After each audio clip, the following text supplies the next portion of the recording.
Rapport होते हैं, वो लोगों को फर्स्ट हैंड इंफॉर्मेशन मालूम चलती है कि कंपनीज में क्या हो रहा है। ओके, तो इन लोगों के पास एक एज होता है, इन लोगों के पास एक बेनिफिट होता है कि वो लोग कंपनीज में बहुत पहले इन्वेस्ट कर देते हैं और बहुत पहले एग्जिट भी कर देते हैं बेस्ड ऑन द इंफॉर्मेशन जो उन लोगों को पता चलती है। ओके, तो next slide sir. Next slide पे आप यहाँ पे आप देखेंगे इंडिविजुअल इन्वेस्टर्स। तो इंडिविजुअल इन्वेस्टर्स में आप बहुत बड़े बड़े नाम देख रहे हैं यहाँ पे, वॉरेन बफे हो गया, पीटर लिंच हो गया, then we have Radhakrishnan Damani, and then George Soros, and then Rakesh Jhunjhunwala and all that. तो ये लोग जो है कंपनीज की तरह नहीं, जैसा इंडिविजुअली जैसे हम और आप इन्वेस्ट करते हैं वैसे ये लोग भी इन्वेस्ट करते हैं, लेकिन इनमें और हमारे में जमीन आसमान का फर्क होता है। ओके, इन लोगों की स्ट्रैटेजीज, इन लोगों की रिसर्च, इन लोगों का इन्वेस्ट करने का अंदाज हमारे से काफी मुख्तलिफ होता है। तो इसीलिए ये लोग बहुत बड़े इन्वेस्टर्स माने जाते हैं। ओके, आगे पता चलेगा कि इन्वेस्टर्स जो हम जैसे इन्वेस्टर्स हैं, उन लोगों के भी कैटेगरीज हैं जिसमें उन लोगों को अलग बेनिफिट मिलता है, उन लोगों के लिए अलग ट्रेडिंग विंडोज ओपन होते हैं। ओके, तो मोटा मोटा एक होता है इंडिविजुअल इन्वेस्टर्स जैसे हम और आप, और दूसरा होता है investors which are companies which invest into stock market. Okay, तो next slide sir। तो इसमें आप अगर देखें तो मैंने चंद इन्वेस्टर्स को लिस्ट डाउन किया है। एक है retail investors, institutional investors, we talk a lot about FIIs and DIIs, so ये भी जानेंगे FIIs DIIs क्या है, कौन है, इनके एग्जांपल्स भी देखेंगे हम लोग। उसके बाद IPO के दौरान there are certain institutions which bid. Okay, तो वो है non institutional bidders, HNIs, qualified institutional bidders, QIBs और बहुत सारे ऐसे। Next slide sir. सो इसमें पहला जो मैंने आपको बताया था रिटेल इन्वेस्टर्स। रिटेल इन्वेस्टर्स और individual investors are non professional investors, जैसे कि हम और आप, हम लोग जॉब भी करते हैं और मतलब इन्वेस्ट भी करते हैं, या नहीं हम लोग अगर फुल टाइम भी अगर इन्वेस्ट कर रहे हैं तो हम लोग जो है हमारे पास उतना इंफॉर्मेशन नहीं होता जितना कि बड़े बड़े कंपनीज के पास होता है। Okay, so we have less resources, limited knowledge and less exposure. Example जैसे मैंने कहा कि आप हैं और हम हैं, हम सब जो है रिटेल इन्वेस्टर्स के कैटेगरी में आते हैं। Okay, next slide sir. Then we have institutional investors। जैसे मैंने कहा कि ये इंस्टीट्यूशंस होते हैं या ऑर्गेनाइजेशंस होते हैं और फर्म्स होते हैं, जैसे कि म्यूचुअल फंड्स। अगर आप में से कोई टैक्स पेयर है और टैक्स सेविंग्स के लिए आप म्यूचुअल फंड्स में इन्वेस्ट करते हो तो आपको बहुत सारे म्यूचुअल फंड्स के बारे में पता होगा, और नहीं भी तो शरिया कंप्लायंस म्यूचुअल फंड्स के बारे में तो आपने सुना ही होगा। ये म्यूचुअल फंड्स होते क्या है? ये एक ऐसे इदारा होता है जिसमें आप फंड्स डालते हैं गवर्नमेंट के कुछ टैक्स बेनिफिट्स पाने के लिए, और ये लोग वो फंड्स लेकर अगेन स्टॉक मार्केट में इन्वेस्ट करते हैं। तो जब ये लोग स्टॉक मार्केट में इन्वेस्ट करते हैं और आपको 10-15% रिटर्न्स देते हैं, अगर मतलब रफली ये फिगर बोल रहा हूं मैं, तो 10-15% रिटर्न्स आपको दे रहे हैं, तो वो लोग चाहेंगे कि वो लोग अपना जो एम्प्लॉइज का खर्चा, ऑर्गेनाइजेशन का खर्चा, वो सब निकालें, फिर कंपनी को भी कुछ फंड्स बचा के कुछ बेनिफिट्स दें।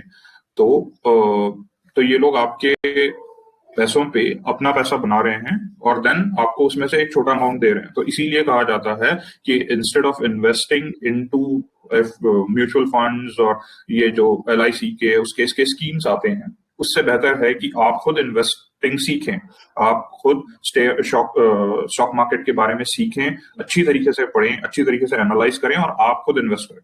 जैसे कि हम लोग इससे पहले के सेशंस में भी देखे थे कि एक मंथली कैप्सूल अगर आपको चंद महीनों में या एक साल में 2 साल के अंदर अंदर आपको जो है 80-90% भी रिटर्न दे रहा है, वो रिटर्न आपको म्यूचुअल फंड्स वगैरह नहीं दे पाएंगे। आपको उसमें मिनिमम लॉक इन पीरियड होता है 3 इयर्स का मिनिमम, क्योंकि मैं भी इसमें इन्वेस्ट करता था, तो minimum lock in period tax savings mutual funds का होता है 3 इयर्स। तो 3 इयर्स में आपको 15% अगर पर एनम अगर वो रिटर्न दे रहा है बहुत अच्छे से, तो भी आपको 45% रिटर्न मिलेगा 3 साल के बाद। जबकि आप खुद अच्छी तरीके से स्टॉक सीखेंगे, स्टॉक्स को कैसे ट्रेड करना है, किसमें इन्वेस्ट करना है, किसमें नहीं, तो आप खुद जो है इसमें अच्छे अच्छे रिटर्न्स पा सकेंगे। तो ये हो गए इंस्टीट्यूशनल इन्वेस्टर्स। तो अब इसमें आपको आ जाएगा जो है आपके सारे म्यूचुअल फंड्स आ जाएंगे, सारे बैंक्स आ जाएंगे, LIC वगैरह आ जाएगा, आपको हेज फंड्स आ जाएगा, एंडोमेंट पॉलिसीज, एंडोमेंट और इंश्योरेंस कंपनीज वगैरह जो है ये सारे आ जाएंगे। Okay, next slide sir. Okay, तो इसमें आपको ये इंस्टीट्यूशनल इन्वेस्टर्स का ही और एक स्लाइड है जिसमें आपको ये मतलब बताया जा रहा है कि इंस्टीट्यूशनल इन्वेस्टर्स, क्योंकि ये लोग लोगों से फंड्स कलेक्ट करते हैं, तो इन लोगों के पास बहुत ज्यादा फंड्स होता है कंपेयर टू अस। बस बनिस्बत हमारे, इन लोगों के पास बहुत ज्यादा फंड्स होता है, कई करोड़ों के पोर्टफोलियोज ये लोग हैंडल करते हैं, जबकि हम लोग बमुश्किल 1,00,000, 2,00,000, 5,00,000, और अगर किसी के पास ज्यादा पैसे हैं तो 1 करोड़ 2 करोड़ का अपना पोर्टफोलियो होगा।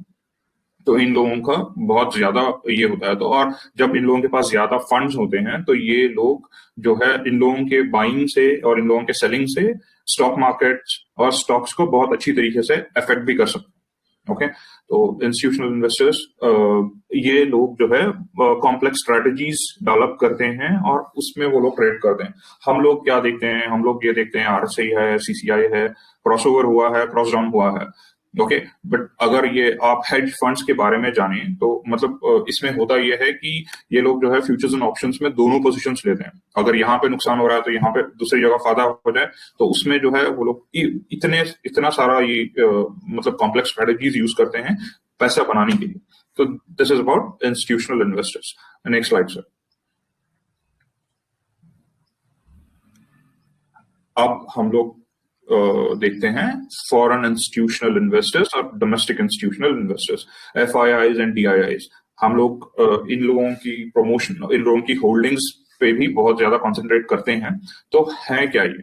तो FIIs और DIIs जो है ये जैसे मैंने कहा था इंस्टीट्यूशनल इन्वेस्टर्स हैं। इन दोनों के नामों में देखिए institutional investors, so which means ये कंपनीज हैं, ओके, और ये ऑर्गेनाइजेशंस हैं, ये फर्म्स हैं जो इन्वेस्ट करती हैं। Okay, foreign institutional investors as an investors which are out of India.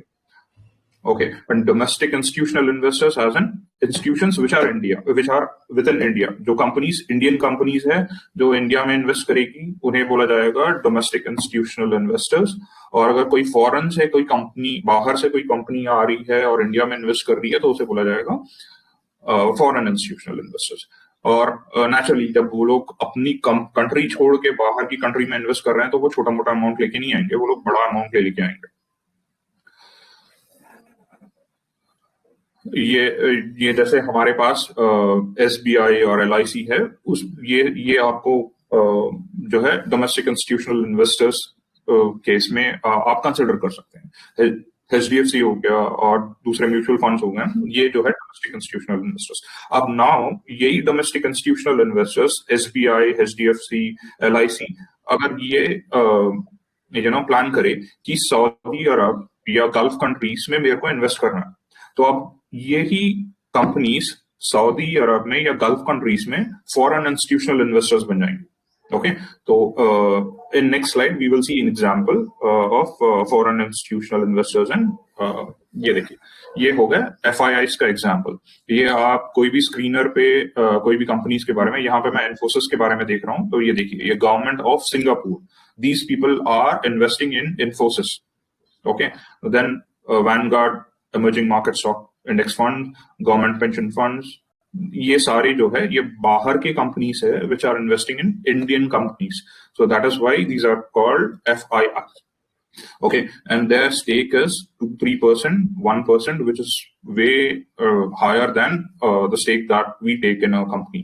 हम लोग कितने 100 शेयर खरीदेंगे, 1000 शेयर खरीदेंगे अगर बहुत ही छोटी कंपनी है, बट ये लोग जो है 1%, 2% से ज्यादा स्टेक्स होल्ड करते हैं कंपनीज के।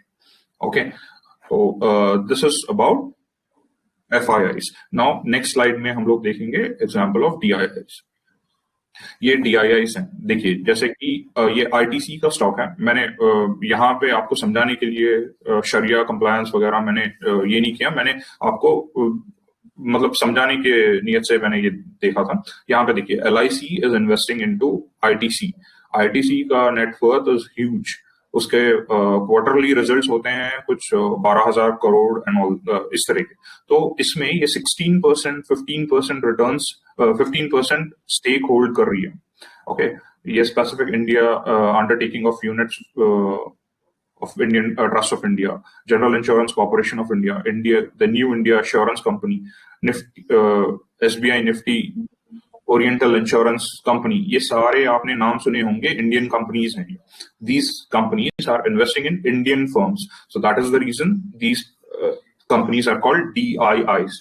Okay, तो ये हो गए आपके DIIs। Now इसके आगे भी दूसरे और इन्वेस्टर्स होंगे। यहाँ पे मैं आपको इन्वेस्टर्स का जो है एक बाइफिकेशन बता रहा हूँ। ये देखिए, जैसे कि ये हो गया राकेश झुनझुनवाला, राधाकृष्ण दमानी, ये लोग जो है इंडिविजुअल इन्वेस्टर्स है, जैसे हम और आप हैं। लेकिन इनमें और हम में जमीन आसमान का फर्क है। मैंने बताया था क्यों, इनके पोर्टफोलियो के हिसाब से। इनका पोर्टफोलियो इन क्रोर्स है, 47,000 करोड़, 182,000 करोड़। ओके, ये हो गया प्रेम जी एंड एसोसिएट्स। तो ये सारे इन्वेस्टर्स जो है ये इंडिविजुअल इन्वेस्टर्स होगा। अभी नेक्स्ट होगा इंस्टीट्यूशनल इन्वेस्टर्स। तो यहाँ पे हमारे पास जो है गवर्नमेंट कंपनीज जो होती हैं उसमें ज्यादातर स्टेक्स प्रेसिडेंट ऑफ इंडिया का होता है।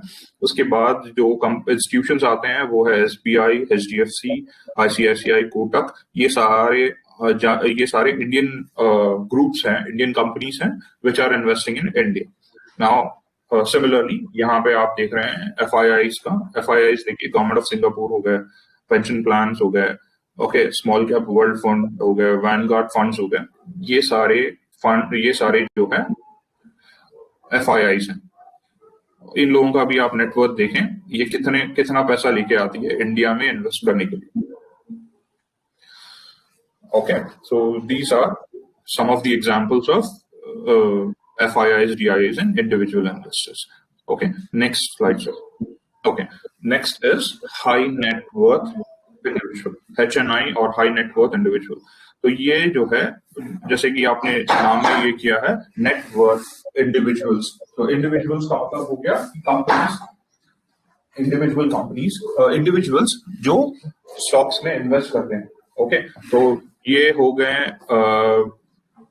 हम और आप जैसे लोग। लेकिन इनमें और हम में फर्क ये है कि ये लोग जो है मिनिमम एक 5 करोड़ की उनका इन्वेस्टमेंट कैपेबिलिटी होता है, या उन लोगों के एसेट्स 5 करोड़ के होते हैं जो स्टॉक मार्केट में लगाते हैं। ओके, नाउ इसमें और बाइफिकेशन है। ये मोटा हिसाब है। इट इज नॉट मैंडेटरी कि जो है 5 करोड़ से ही हो। तो ये आई मीन इसका कुछ परफेक्ट डेफिनेशन नहीं है। लेकिन 5 करोड़ एंड अबव जिसका स्टॉक मार्केट में या असर्ट्स में इन्वेस्टेड है, तो those people are considered as HNIs। Okay, अगर 5 करोड़ से 25 करोड़ तक है तो those people are called as very high net worth individual. और 25 करोड़ एंड अबव है तो देन उन लोगों को कहा जाता है ultra high net worth individuals, which is huge portfolio. Okay, तो इन लोगों में और हम लोगों में फर्क क्या है? हम लोग जब IPO को ये करते हैं कि हम लोग समझते हैं कि IPO मिलेगा नहीं मिलेगा क्या है। लेकिन जब ये HNIs जो है इन्वेस्ट करते हैं IPOs में, तो उन लोगों को जो है एक 15% of the total allotted shares will be reserve for them. Okay, वहां पे वो लोग 2 लाख से 5 लाख मिनिमम वो रेंज है जहां पे जितना वो IPO में इन्वेस्ट कर सकते हैं।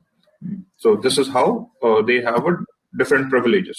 ओके, और नेक्स्ट स्लाइड में आप देखेंगे QIPs। ओके, QIPs हैं, इन्हें कहा जाता है क्वालिफाइड इंस्टीट्यूशनल बिडर्स। ये भी IPOs में ये इन लोगों का रोल IPOs में होता है, जहां पे ये लोग नॉन बैंकिंग ऑर्गेनाइजेशंस है which are again involved in collection of funds for buying securities। Okay, इन लोगों के पास नॉलेज होता है, इन लोगों के पास रिसर्च होती है, रिसोर्सेस होते हैं कि किस में पार्टिसिपेट करें और किस में नहीं पार्टिसिपेट करें। Okay, public financial institutional, commercial banks, mutual funds, foreign portfolio investors, ये सब आपको QIBs में आता है। यहाँ पे एग्जांपल है, देखिए SBI हो गया, HDFC हो गया, ये म्यूचुअल फंड्स और ये सारे QIBs में आते हैं। इन लोगों का रोल ज्यादातर IPOs का होता है, ओके, क्योंकि ये बिडिंग करते हैं IPOs के टाइम पे। Okay, next slide sir. ये हो गए नॉन इंस्टीट्यूशनल बायर्स और non institutional bidders. So any individual or NRI companies trust who bid for more than 2 lakhs, okay, in an IPO is known as non-institutional bidders. So NRIs वगैरह हो गए, companies हो गए, trust हो गए और individuals. सो आप यहाँ पे जो HNIs है, अगर वो लोग भी 2 lakhs to 5 lakhs तक का उन लोगों का रेंज होता है जिसमें वो लोग फंड्स IPO के लिए सब्सक्राइब कर सकते हैं। तो वो भी NIBs के तहत आते हैं। Okay, all bidders that are not QIBs, जो इंस्टीट्यूशनल बिडर्स नहीं हैं, और retail investors bidders who have bid more than 2 lakhs in an IPO, ये सब जो है NIBs में आते हैं। NIBs can be residents of India, okay, eligible NRIs, HUF, Hindu Undivided Families, okay, companies, societies, interests, corporate bodies, ये scientific institutions, ये सारे होते हैं NIBs, और इन लोगों के लिए भी एक 15% IPOs में allotted होता है। Okay, next we will see an example of HUF. Okay, what is a HUF? HUF is a Hindu Undivided Family, जहाँ पे एक फैमिली होती है which is investing. Okay, तो उन लोगों के asserts जो है कलेक्टिव असर्ट्स होते हैं। यहाँ पे आप जैसे देख रहे हैं सुंदर जी M Shah HUF, Dinesh S HUF, सो ये सारे इन लोगों के कलेक्टिव असर्ट्स होते हैं। इसी में जो है मतलब as a family they try to invest and they try to get the benefits of tax and all that. तो ये this is an example of Hindu undivided families. तो इसमें इसमें इसके बेनिफिट्स भी हैं, इसमें इसके ड्रॉबैक्स भी हैं। बेनिफिट्स में प्रोबेबली इन लोगों को शायद थोड़ा बहुत टैक्स बेनिफिट मिल जाएगा, लेकिन ड्रॉबैक्स ये हैं कि जब ये लोग ये HUF को डिसॉल्व करेंगे तो वो टाइम पे बहुत से कॉन्फ्लिक्ट्स हो जाएंगे। इसमें अगर किसी बंदे को आज मैं HUF में एंट्री दे रहा हूं तो उसको इक्वल राइट्स हो गए जो 10 साल पहले से है इस असर्ट एलोकेशन में या इसको मैनेज करते हुए, तो इक्वल राइट्स रहेंगे। तो इसमें जो है बहुत से कॉन्फ्लिक्ट्स अराइज होते हैं। फॉर दैट रीजन नाउ ये HUF का कॉन्सेप्ट बहुत कम हो चुका है। Okay, next slide sir. Okay, promoters, जैसे हमने कहा था कि प्रमोटर्स ये जो है कंपनीज होती हैं जो फंड्स रेज करते हैं, जो कंपनीज के बारे में जो है लोगों को बताते हैं, उसका प्रचार करते हैं, उसका एडवर्टाइज करते हैं, so that people start investing into these companies. So these promoters also play a very vital role in the company's stocks. So individuals, organizations that help company to raise funds through some investment activities. They raise funds for companies not by traditional approach. Rather, what they do is they directly invest in the company and they take a share of the stock. Okay. फिर promoters जो है penny promoters हैं, casual promoters है, फिर उसके बाद promoters specialized in government securities. इसमें भी अलग अलग तरीके के प्रमोटर्स मिल जाएंगे आपको। Okay, next slide sir. Okay, now if you look at this, these are all the promoters for Bharat Wire. Okay, तो ये सारे लिस्ट ऑफ प्रमोटर्स आप जब देखोगे प्रमोटर्स, तो ये इसमें देखिए हुफ HUF भी हैं, फिर FIIs भी हैं, DIs भी हैं और प्रमोटर्स भी हैं। तो ये these people might have invested in Bharat Wires from the beginning of the company, right? So that is how these are. Now, if you look at this, the stock they are investing is around 2.5%.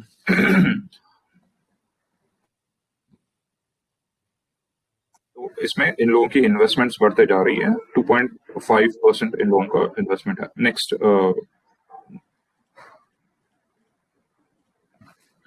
Lecture. So now हम लोगों को ये तो मालूम है कि FIIs है, DIIs हैं, लेकिन हम लोगों को ये पता करना है कि FIIs और DIIs कैसे कौन से कंपनीज में इन्वेस्ट कर रही है, और हम लोगों को जो है वो कंपनीज को शॉर्ट लिस्ट करना है। तो उसके लिए हम लोग क्या करेंगे, स्क्रीनर में एक सिंपल सा स्कैन ये करेंगे। Okay, change in holding in DIIs 1% से ज्यादा होगी और उन लोगों का डिफरेंस जो है 10% रहेगा, मतलब पिछले होल्डिंग से ये होल्डिंग का डिफरेंस जो है 10% से कम या ऐसा कुछ अगर है तो ये एक स्क्रीनर आपको मिल जाएगा। इससे आप जो है पता कर पाओगे कि FIIs की कहाँ पे इन्वेस्ट कर रहे हैं रिसेंटली और DIIs कहाँ इन्वेस्ट कर रहे हैं रिसेंटली। इसका अगर मैं आपको स्क्रीन शेयर करके बताऊं तो just give me a minute, let me. मैं स्क्रीन स्टॉप करता हूँ, आप ट्राई करें, ठीक है? जी जी सर।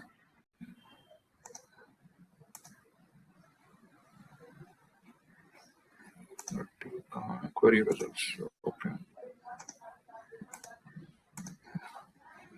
आपको क्वेरी रिजल्ट ये स्क्रीनर दिख रहा है, क्वेरी रिजल्ट्स? जी क्लियर, एकदम क्लियर। ओके, तो आप जो है हम लोग एक्चुअली क्या करेंगे, स्क्रीनर में जाएंगे और एक जो है यहाँ पे क्वेरी बनाएंगे हम लोग। Okay, create a new scan. तो इसमें मैं आपको एक क्वेरी ये ऐड करके बताता हूँ। ओके, ये हो गई DIIs की होल्डिंग, हम सर्च कर, सॉरी स्क्रीन नहीं दिख, आप कंटिन्यू करें। जी। तो इससे आपको पता चल जाएगा कि ये DIIs की होल्डिंग कितनी सर, ये स्क्रीन ब्लर आ रहा है। नहीं कोई बात नहीं, आप कंटिन्यू कर लें निजाम भाई। आप की जो भी स्क्रीन अच्छी विजिबिलिटी रिकॉर्ड हो रही है यूट्यूब पे चला जाएगा जी। ठीक है, ठीक है। तो ये देखिए इसमें इस स्टॉक में पहले होल्डिंग ये थी चेंज परसेंटेज, अभी जो है ये इतनी होल्ड हो रही है। पहले होल्डिंग 6% थी, अभी 15%। Now let us look at this company in action। तो हम लोगों को पता चलेगा। मैं इसके डायरेक्ट इन्वेस्टर्स केस पे जा रहा हूँ। तो हम लोग देख रहे हैं DIIs की होल्डिंग, राइट? तो अब इसके DIIs को देखिए, ये जून में 9% थी, अब सितंबर में 15% हो गई। अब इसका हम लोग जो है चार्ट भी देखते हैं एक बार। मेरा स्क्रीन दिख रहा है ना सर, चार्ट्स वगैरह? नहीं, आप कंटिन्यू करें निजाम भाई, आप मत पूछो। अब मेरे लिए स्क्रीन दिख रहा है, that is more than enough. Record clearly हो रहा है, यूट्यूब पे चला जाएगा। Okay okay. नाउ मैं इसका ये स्क्रीन बता रहा हूँ आपको, ये स्टॉक का जो हम लोगों ने प्रूडेंट कॉर्प का जो हम लोगों ने अभी देखा था। तो इसमें तो ये देखिए FIIs DIIs की होल्डिंग कहाँ पे आई है इसकी, सितंबर, राइट? तो सितंबर में करीब यहीं पे कहीं उसकी इन्वेस्टमेंट्स हुई थी शायद से। ओके, तो ये सारे चीजें हम लोग इससे जो है प्राइस इफेक्ट होगा। तो एक मिनट,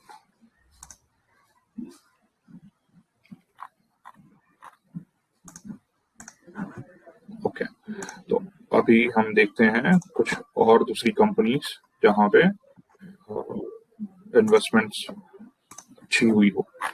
तो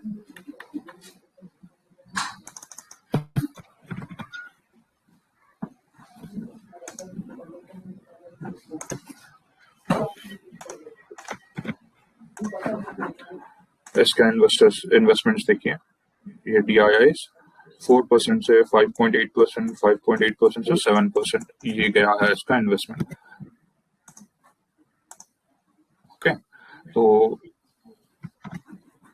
इसी तरीके से आपको दूसरे और भी बहुत से ये मिल जाएंगे यहाँ पे। इसी तरीके से हम लोग क्या करते हैं, DIIs को देखते हैं। तो यहाँ पे हम लोगों को ज्यादा कुछ करना नहीं है, इसमें हम लोगों को FIIs निकाल के DIIs लगा देनी है ये स्क्रीन में। तो जो है आपको DIIs निकाल के FIIs लगा देनी है, तो आपको FIIs के होल्डिंग्स आपको यहाँ पे मिल जाएंगे ना। आप अगर इस कंपनी का यूनियन बैंक का या पॉलीकैब का देखें, तो मैं एक बार फिर से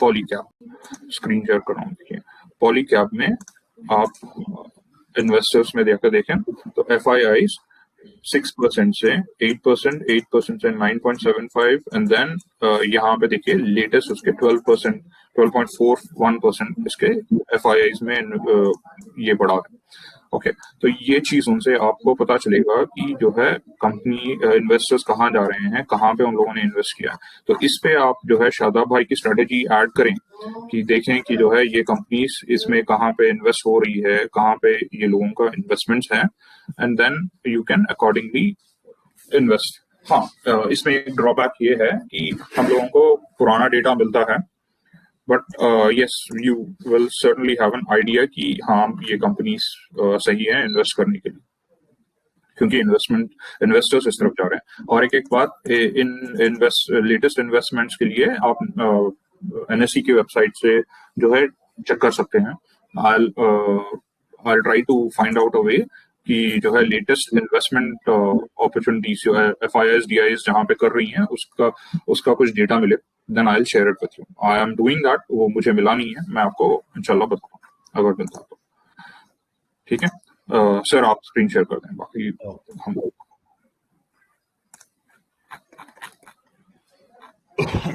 एक सेकेंड।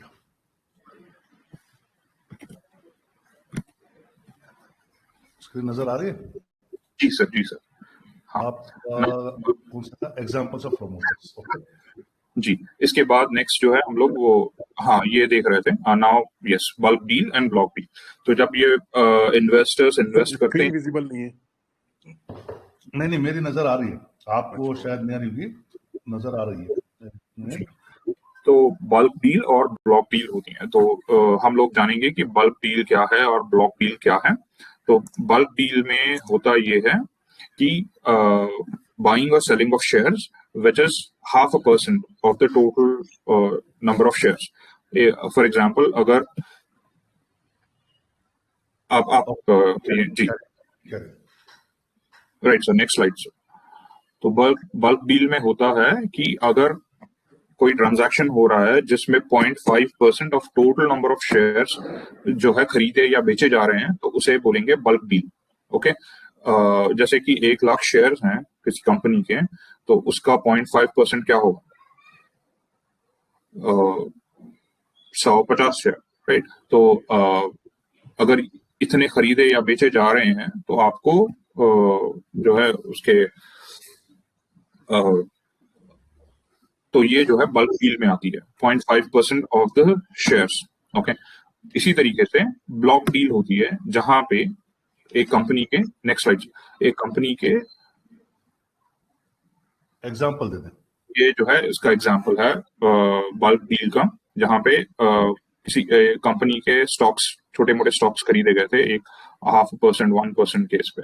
ओके, तो नेक्स्ट आप जी, तो फिर उसके बाद प्राइस प्रॉफिट बुकिंग हुई थी। अब नेक्स्ट स्लाइड पे अपन देखेंगे कि ब्लॉक डील होती है। ब्लॉक डील है जिसमें एक कंपनी के 5 लाख शेयर्स खरीदे या बेचे जा रहे हैं, या उसका नेटवर्थ है 10 करोड़। तो 10 करोड़ का ट्रांजैक्शन हो रहा है एक कंपनी के साथ, या उसके 5 लाख शेयर्स खरीदे या बेचे जा रहे हैं। तो इनसे हम लोगों को एज अ रिटेल इन्वेस्टर्स हमें क्या, ओके, तो पहले तो हम लोग इसके बारे में ये डिफरेंस जानेंगे कि बल्क डील और ब्लॉक डील में होता क्या है, एंड देन जो है वी विल सी कि हमें उनसे क्या फर्क पड़ता है। सर नेक्स्ट स्लाइड में I think we will have the differences between these. Yes, तो बल्क डील जो है 0.5% का होता है of number of shares, and block deal में 5 लाख शेयर्स या 10 करोड़ के वर्थ शेयर्स खरीदे या बेचे जा रहे हैं। ये बहुत छोटा ट्रांजैक्शन है compare to bulk deal, block deal, क्योंकि ब्लॉक डील जो है बहुत बड़ा ट्रांजैक्शन होगा, एक 10 करोड़ के शेयर्स, राइट। एक 0.5% बहुत छोटा अमाउंट हो जाएगा ब्लॉक डील के मुताबिक। तो इसमें शायद ब्लॉक डील, बल्क डील से ज्यादा इम्पैक्ट ना हो, बट हमें कुछ समझ में तो आता है कि कोई कुछ शेयर्स खरीदे बेचे जा रहे हैं सिग्निफिकेंट अमाउंट के, लेकिन यहाँ पे ब्लॉक डील में आपको पता चल जाएगा कि ये बहुत बड़ा इन्वेस्टमेंट हो रहा है या बहुत बड़ा अमाउंट ऑफ शेयर्स बेचे जा रहे हैं। ओके, ये बल्क डील जो है ये एनएसई और एक्सचेंज को रिपोर्ट करना पड़ता है, और ब्लॉक डील उससे भी जल्दी रिपोर्ट करना पड़ेगा क्योंकि ये बहुत ज्यादा अमाउंट है। तो इसीलिए उस बल्क डील के टाइम फ्रेम से भी इन लोगों को जल्दी रिपोर्ट करना पड़ेगा। Okay, number of buyers and sellers are disclosed to public after the transaction is complete in bulk deal. लेकिन block deal में immediately after the transaction is executed, हम लोगों को ये exchange को बता देना पड़ेगा कि कौन खरीद रहा बेच रहे हैं इसके बारे में.